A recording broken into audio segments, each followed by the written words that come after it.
everyone, andito na naman ako kakatok sa inyong mga pintuan upang maghahatid ng mga nagbabagang balita ay hindi pala nagbabagang kaganapan ng buhay ko dito sa Canada.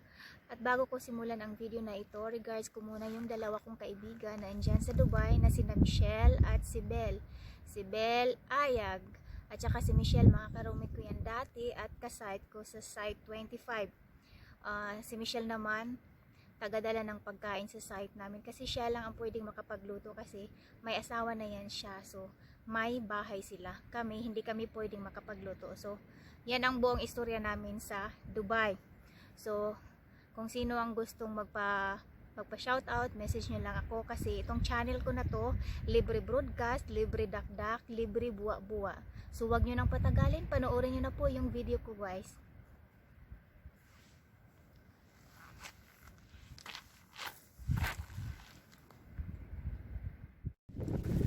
Nandito po ako ngayon sa labas. Medyo ang hangin po, hindi po maganda ang panahon ngayon. Medyo makulimlim po siya. Dito yung garahe namin. Nakita ba? Yan yung blue. Garahe namin yan dyan. Busy-busy yung asawa ko. So ako naman, may dala akong tinapay. Kasi nag-i-expire na yung tinapay, hindi nakain. So masayang lang kung itatapon ko. So dalhin ko na lang sa kagubatan at ipapakain ko sa mga ibon, di ba? Mapakinabangan pa. So sundan niya lang ako. Charot. Grabe ang hangin. Ang hangin dito sa labas. Kaya panay ang jacket ko. Hindi ako pwedeng naka-t-shirt lang. Ang lamig, sobra. Naririnig nyo yung yung ingay ng hangin, grabe. Yung mga banners namin, oh. Diba? Parang piyestang dating ng aming ground dito. Yung backyard pala namin ground tuloy. Oo. Yung asawa ko nagde-decorate yan. Grabe, sobrang hangin. Nandun na naman sila sa labas. Sa labas, doon banda, oh. May ginagawa na naman. Yun doon sila. Yung brother-in-law ko. Nagbubungkal na naman. So, pupunta na tayo sa kagubatan. Sa aming bukid.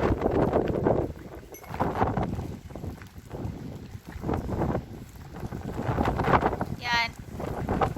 Yung garage namin. Dami naming mga kubo-kubo dito.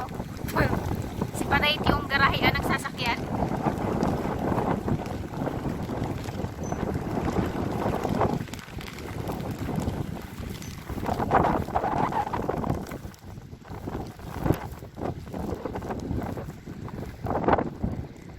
Nasa bukid ang inyong inday.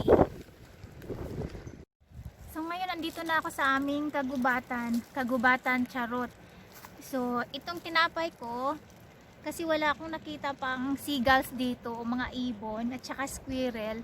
So iiwan ko lang siya dito, tapos pupuntahan lang ito ng mga ibon at saka yung squirrel.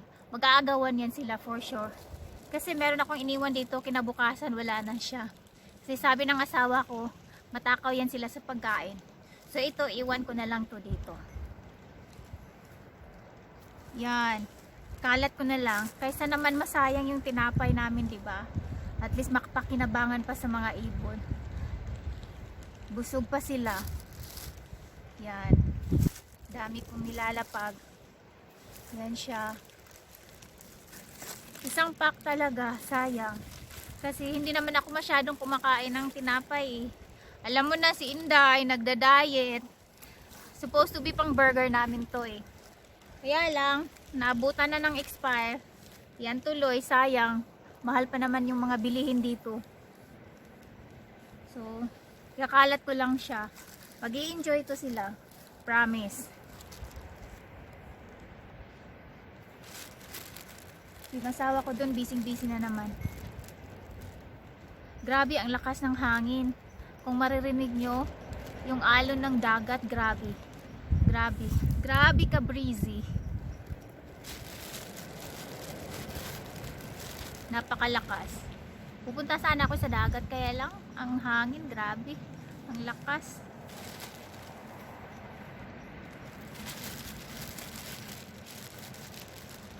yun. Naririnig ko na yung mga mga tinig ng, alam mo yung mga parang mga insekto sa gabi o yung mga insekto dito sa kagubatan. Parang sa atin lang sa Pilipinas.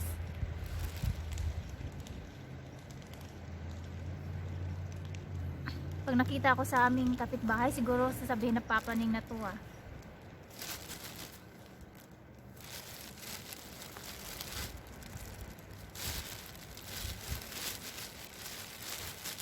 Ayan, tapos na po. So, ayan po yung mga tinapay. Nagkalat na dyan po sa lupa. So, nilapag ko na yung lahat ng mga tinapay po. Ayan po sila. So, siguradong mag-aagawan na tong mga ibon na to at saka yung squirrel. Sayang wala akong squirrel na nakita ngayon. Nung nakaraan, merong squirrel dito eh. Ngayon wala akong squirrel. Para siyang daga. Pero hindi naman siya daga. Squirrel ang tawag nila dito eh. Ayan siya. At syempre dadalhin ko yung plastic kasi hindi pwedeng itapon na lang kung saan-saan. Bawal eh. Tutulong na lang tayo sa ating kalikasan para iwas sa basura. At para na rin sa atin yun eh. Diba? So ako ay uuwi na sa aming munting tahanan. Ako ay maglalakbay na naman. Etchos.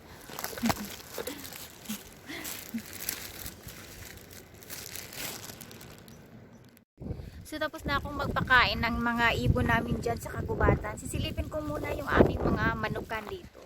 Meron kaming mga manok din dito.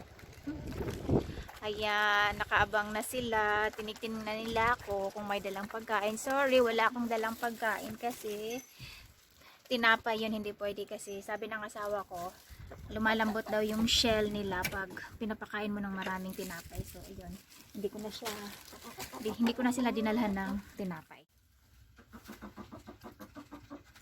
So, ayan, tapos na po ako doon sa kagubatan. Iniwan ko na yung mga tinapay doon. So, dito dumaan ako sa aming manukan. Meron kaming mga manok dito. Ayan. Ang dami nila. Ayan yung patubigan nila. Ayan siya, di ba?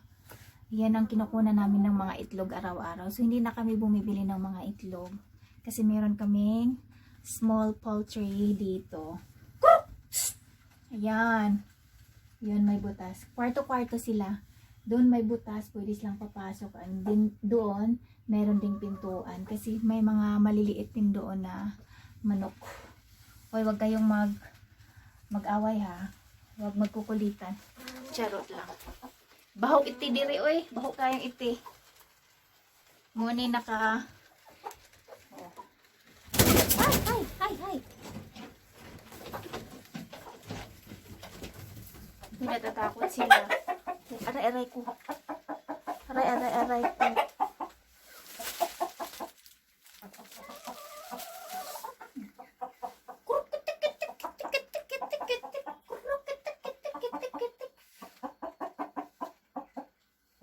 Sorry, wala akong dalang pagkain. Dinala ko sa ibon. Dinala ko sa aming mga kapitbahay na squirrel at saka ibon.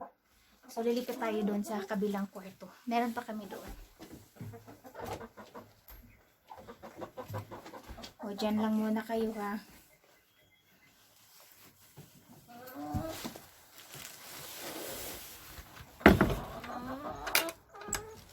So, lilipat tayo doon sa kabilang kwarto.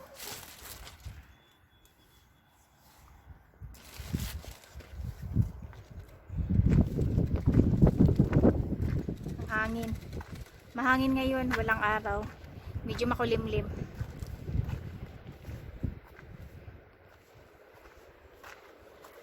So, dito na tayo sa kabilang kwarto. Nakalak tong mga chicks na to. Ayan sila. Kita nyo? Ayan, mga maliliit pa. Hello, chicken!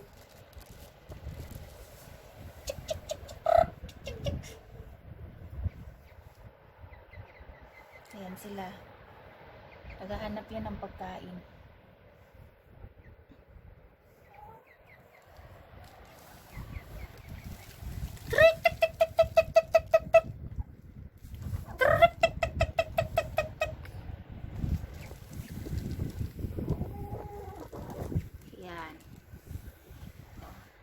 na lang ha, wala akong dalang pagkain. Pinapakain ko sa mga ibon at saka sa squirrel. So ako ay aalis na at isarado na natin. Baka sila ay aalis.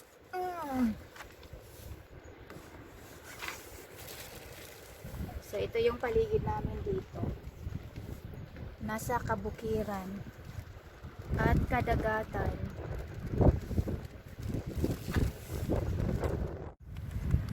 So ayun, sisilipin na naman natin yung greenhouse namin na hindi pa tapos. So yung mga pananim ko na andun sa loob, later ililipat ko dyan sa aming greenhouse.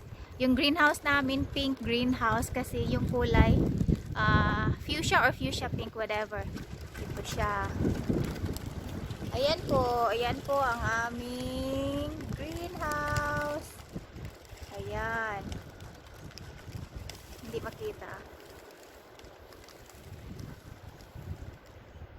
Ayan. Ayan siya. Oh. Plastic yung bintana niya para papasok yung araw. At saka naman mabuhay yung mga pananim ko, magkaroon ng konting sunlight. Yan siya, ikot lang tayo.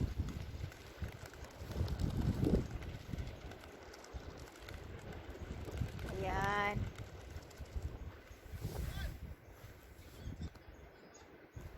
Yes, later. I'm coming. Ayan, tumatawag na si asawa. O, yan ang greenhouse namin. 'Di ba? Tinawag na ako ng aking mahal na asawa kasi daw ilalagay ko na to. Nagbubungkal ng lupa.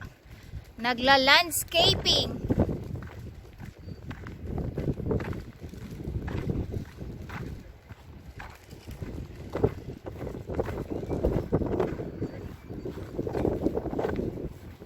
What else you gonna put in there, hon?